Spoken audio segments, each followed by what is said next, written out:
present Change India, what India needs. Welcome to Change India, what India needs. Very simple. India needs infrastructure, infrastructure, infrastructure. And our panel here today reflects just that. We've got Mr. Venugopal Dut, the Chairman and Managing Director of Videocon Industries, into infrastructure in a big way. We've got KK Mistry, Vice Chairman and Chief Executive Officer of HDFC Limited, building houses for India. We've got Rashesh Shah, Chairman and CEO of the Edelweiss Group, a man who's helping all these companies find and access capital. And shortly joining us would be Niranjan Hiranandani, co-founder and MD of the Hiranandani Group. But before we get to them, let's hear a sprinkling of corporate voices on what India needs. Look at facilitating growth in terms which takes time. For example, if we have to set up national manufacturing zones across the country, completing some of the long freight corridors. So get the execution right, get the efficiency, the governance right, and set policies which facilitate long-term value creation. We have had cases where taxes have been collected with retrospective effect, and there is innumerous litigation that's going on, and there is no timely resolution of problems. So we really want government to really streamline the administration of tax and regulatory measures so that we all know what we are in it. If you look at the government, currently I think the important challenge before them is that of job growth. For job growth, we believe the MSME sector is one sector which can actually give a lot of job growth, and therefore we do expect some steps in the MSME sector to ensure that this sector does better. I would expect, for example, income tax slabs to be raised. I would expect selective reduction in excise duties to create better demand, and I would like certain incentives given in certain sectors, for example, in housing, through a growth-oriented budget. Growth, and that's the underlying theme that we get when we speak to anybody about what they want from Mr. Modi when he presents, or when the finance minister presents the budget in just a few days. KK, when come to you. Sure. Growth, and one way of getting growth back is, they say, at least get a whole host of projects that are stuck to come on stream. How do we do that? I think apart from getting just projects off stream, I think equally important is to pay a lot of focus on infrastructure. Okay. Because there are structural issues around inflation, and those structural issues are all supply related. And the only way you can tackle supply related issues is to spend huge amounts of money in creation of infrastructure, which will give long-term benefits. So that is one thing I would rate as priority. Second thing I would rate as priority is creating more towns and cities. Today, if you look at the top 100 towns and cities in India, they are built on 0.24% of the land. So only 0.24% of the land houses 100 cities. But they account for as much as 43% of the GDP. So if you can create another 100 towns and cities, spend money, create the infrastructure, create those towns and cities, you could probably see a quantum leap in GDP numbers. Okay. So infrastructure, very critical, because if you have infrastructure in place, anytime we try to go over 8%, we'll be hit by structural inflation. Comes back, absolutely, right? Absolutely. So, infrastructure needs money. How do you get investments into it? But we got PPP, which really haven't taken off. We've got tax issues, which we've heard our corporate before, they're talking about tax issues that have been retrospective, taxes which are not friendly towards investment coming in.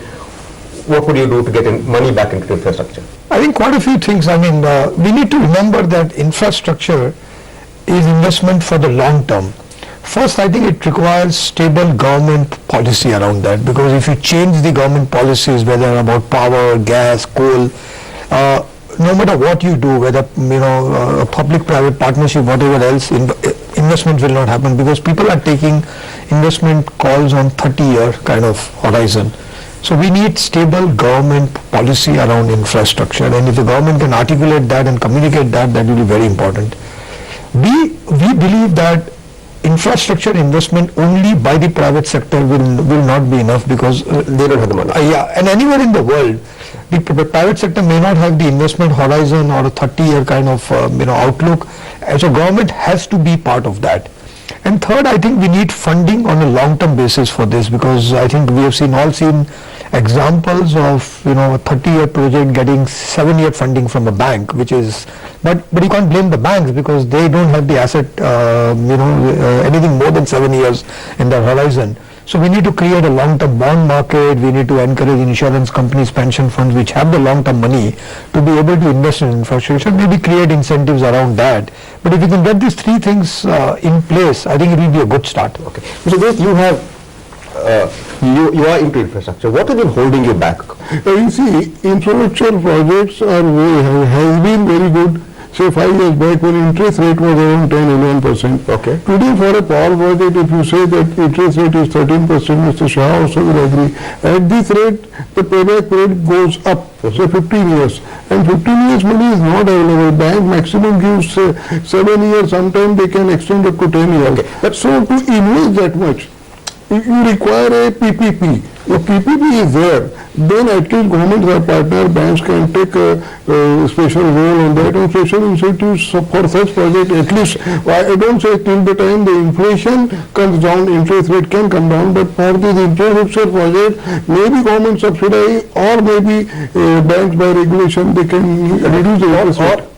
Can it be written into PPP agreements that increments because of or whatever reason? Yeah. PPP agreement, it can be reduced, but you see about India, people say that contract has got no value in India. Nowadays it's going on. Contract value has no value. So first you have to convince the investor that the government contract has got the value. You raise the issue of, and Prime Minister has spoken about it as well, 100 new cities to come up, and it's essential for us to get that going for a variety of reasons, improving the quality of life for people, for things. Lowering prices also. How do you do that? Well, you have to first build, if you have to first identify locations where you believe these cities can be built, and then you have to start creating one, infrastructure around these cities, and two, provide incentives for industry to start, moving to those cities. The incentive could be in the form of depreciation, accelerated depreciation. There are a whole variety of ways of doing that. Would you be disappointed if you did not talk specifically about this in this budget? Do you expect? I would expect. Because what's happening today is there is hope. There is optimism, but the euphoria hasn't kicked off because everybody is waiting to see what will be in that speech. But Central, having said that, we must recognize that the government has been in place for a month and a half. So, they've not had that much time to work on these things. But my expectation would be that in the budget they will make some announcement around creating more urban infrastructure, creating more of these towns and cities. I don't know if the process of doing it will be so elaborately specified in the budget. But Rashesh, what would you want from this budget? Because again, everybody is now saying, great, fiscal consolidation is a given. We have to have that. I mean, the last government started it. It's going on track, this government. But we are waiting for the big announcements. And if the big announcements don't come, would you be disappointed? Yeah, I think it's a great opportunity because I think everybody's, all eyes are on the government. So there are things which may be related to broader policy, broader government approach to business investing. And I think a couple of things government can indicate. The first would be that we would try and make India an easier place to do business in, because I think whether you are an Indian, or you are a foreigner, India is not an easy place to do business in, and ultimately it adds to cost. I think also articulated very clearly that this is about creating jobs, because I don't think you want to become investment friendly, business friendly, so that business people can create wealth, but so that they can create jobs. And I think creating jobs has to be the end game in all this. Second is about, I think, just a sheer efficiency, because I think over the years a lot of things that the government is involved in is just sheer inefficiency. And I'm hoping to see that they will, whether it's on the program of spending, all the social schemes, whether it's NREGA, you can continue to spend on NREGA, but you can create assets out of that spending also. So I think a lot of focus on effectiveness, efficiency, and just a very progressive kind of an air around what the government wants to do. We'll take a break at this point in time. When we come back, we'll also be getting voices from the ground. We'll be getting voices from the Aam Aadmi, and to find out what they want and what they expect from the budget. Stay right there. Edelweiss and CNBC TV 18 present Change TV 18 present Change India. What India needs.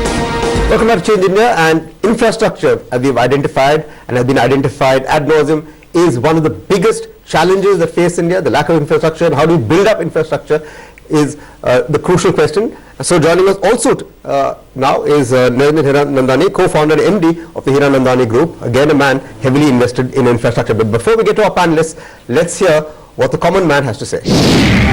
For a salaried employed like me, owning a house in Mumbai is like a far-fetched dream. I think the government should increase the tax exemption limit on housing loans. A fair budget, okay, especially for the middle class people who are working out here. I think we need to get the better tax rebate as to what we have. Definitely we need to have good security, and for that if government is ready to spend more, it is welcome. Budget जो आएगा ना उसमें कांदा, सब्जी, भाजी ये सब का रेट कम होना चाहिए और मोदी इफेक्ट उसमें तुरंत दिखना ही चाहिए. अगर नहीं दिखेगा तो फिर पब्लिक फिर भड़क जाएगी. What really hurts the common man? Inflation, prices. They want relief in that. They want relief in taxes. They want more safety in Indian cities and towns and all across the country. So do you think do you think he'll be able to reduce tax rates? I think he will be able to, and he will reduce taxes. How much we have to see. But one thing is there, just to have an optical value for that, government also might consider to increase the taxes above those who are having income above 1 crore rupees, just little bit. That won't be add more to government kitty, but it will be necessary and expedient to balance both ways. Okay. KK, you're shaking your head. I don't know. I personally would not agree with that. I think we have 40,000 odd taxpayers who declare income of more than 1 crore, which I think is complete nonsense. So you need to widen the base. We have to widen the base, and the only way you can widen the base is to aggressively go after people who have got unaccounted money. Okay. And once you go after them, and if a strong government was to sort of tell them that we give you a one-time amnesty scheme, and you declare all your income, pay your taxes. There are two ways to do it. One way to do it is you collect the money, you tell them that 34% is a normal tax rate. We will tax you at say 3% higher or 4% higher. And that money is of course the government's. In addition, the amount that is due back to the individual could be kept by the government for developmental activities for 5 years. So you could, or 5 or 7 years. Okay. And you could issue a bond which is interest bearing, and at the end of 5 or 7 years that money could be paid back to that individual. So you will collect a huge amount of money. Okay. So I would say as an incentive you need to lower the tax rate, not increase the tax rate. So lower the tax rate and get an amnesty scheme and collect it. Niranjan, before we get all of that, before you came in we were talking about how difficult it is to do business in India. What's plaguing the infrastructure sector? Largely policies that are not clear, the lack of land or non-availability of land for industries like yours. What are your solutions? I'm not going to ask you for what's plaguing and bugging your industry, but what are the solutions? What would you like to see from Mr. Modi? I think the single-mindedness to achieve an objective. If you want to make a building, there's an objective, you can achieve it. If you want to make 1 million houses and 25 million, what he's talking about from the year 2022, it's an achievable target. It's happened all over the world and we can do it. We have all the inputs, we have the financial inputs, we have the debt inputs, we have the entrepreneur, we have FDI, REITs is coming on the line. So finance is not really the major issue. There are two major issues besides what you've already considered. One is land. Land has become prohibitively expensive, and after the LAQ situation which has changed is going to become even more prohibitive. So you'll have to increase the FAR in order to do it, but married with infrastructure. If you marry higher FSI with good infrastructure, you can construct as much as you want. Second, go vertical. Go vertical. You have to expedite permission and you have to reduce the number of permissions. In all the sectors of industry, you have de-licensed after 1991. In real estate, you have licensed to the extent of corruption. So you need to de-license again in order to reduce the corruption level and speed up the permission process. If you do a combination of giving easy permissions, increasing the FAR, improving infrastructure, the target of Mr. Modi is achievable, but with one rider, if I may. The poorest of poor still cannot be housed. So we need to get a cross subsidy to that element. So what is the percentage of houses that we need to give to this sector? How do we marry it with what the state agencies are doing and what private people are doing? Is a thing which we need to do quickly. All right. Rashesh, infrastructure also needs land. It needs, government is sitting on lots of land. It also needs a lot of what is known as national assets. How do you price it? Because that's been one of in a sense, what's stalled the earlier government was really the pricing of national assets, which had to be given to private hands for development, whether it is coal, whether it is a spectrum, whether it is perhaps land, whether it's gas. The fact of the matter always is that large parts of infrastructure needs assets which are with the government. In the olden days, the government would set up government-owned, institutions, to exploit them. Yes. But we have now, gone very far that we know that the private sector can effectively exploit those assets and do it more efficiently. So how do we, and I don't call it the public-private partnership. I'm taking there is a effective way where we need to make government assets available for the private users who can use those assets to create infrastructure, spectrum, coal, land, all of that. How do you price it right? And here we can't be too expensive because then it makes everything else unviable. Nor can you sell it too cheap. So what's the? I think a very effective, I wouldn't call it auction mechanism, but a very transparent process by which anybody who wants it and can exploit it can really bid for it. Strong commitments around using it for the purpose for which you have actually bought it. So because we have all seen, you acquire the asset and you just squat on it for years. So I think that also needs enforcement so that you can enforce it very effectively. I think third, as I said, a very transparent policy around end use and opening it up, because I don't think the resources are scarce in India. We have enough spectrum, we have enough mines, we have enough land, we have all of that. So remove the scarcity element, and once scarcity element goes away, I think people then will use it for the end use for which is required, rather than get into this hoarding, squatting mentality. Okay, let me run almost out of time, so let me quickly get a last word there for all of you. What is the one big reform statement that you want from the finance minister when they announce the budget, and what will disappoint you if it's not there, Mr. Dhur? Yeah, you see, first of all, everybody would like to have reforms should be embedded in the budget, and these reforms has to be given with what growth government will have and what fiscal deficit government will put. So fiscal deficit for you very critical. And future how they will reduce it, because there is the FRBM Act, and there the fiscal deficit government has promised to bring it back to the 2%. Fiscal deficit is very important, because that has a direct impact on interest rates. They should give a line in which direction in which that it should be, they will obey Fiscal Responsibility Act, which was passed in 2001, and nothing has been done. If they do that and give a direction, that will be the easiest thing government can do. Get inflation under control, get the fiscal deficit under control, and will lead to lower interest rates. You're not allowed to say that. What else would you want? I would say all that is given. I think we need all that. Having said that, we talked earlier, focus on infrastructure, focus on creation of new jobs. See, India is a domestic economy. So because we are a domestic economy, if we can start the investment cycle going, then automatically that will create jobs. Jobs will create income. Income will lead to consumption. Consumption will mean more manufacturers will produce more, which means more jobs get created. Okay. And then the economy can keep growing on itself. So you want measures in all of this? I think as far as the investment cycle is concerned, you just need a more friendly environment, easier approvals, tax rates which are clear, tax laws which are clear. That is all that you need. Okay. What's the one big statement that you would be looking out for from this budget? Look at any country, new country, which actually created the growth. There are only two segments which really they used. China, manufacturing, and housing. Look at Singapore, the base was housing. You look at every segment of development economies, which you see, if you want to create that paradigm of GDP growth and the multiplier effect in terms of employment. You see, we are not focused enough on employment.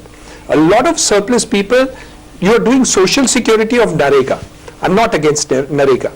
But those people create assets with it. Create assets, and if you can get this employment done by housing and infrastructure, if you do it, we don't get labor today because people are in Narega. So the policies have been skewed in such a way that today on one side we are mechanizing all our industry in order to see that we don't use So labor. your big thing is get Manufacturing, housing and labor skilling in order to see that the whole change takes place. The last word. Actually, I've always hoped for quite some time that, we talk about inflation and fiscal deficit and current account deficit and all, but we never quantify what is how many jobs we want to create. So I would hope that for the first time, maybe in the budget, they announce something like, say, in the next 5 years, we want to create this many jobs. we want to create 100 million jobs, All right. and then actually break it up, like the way you actually break up your income and expenditure.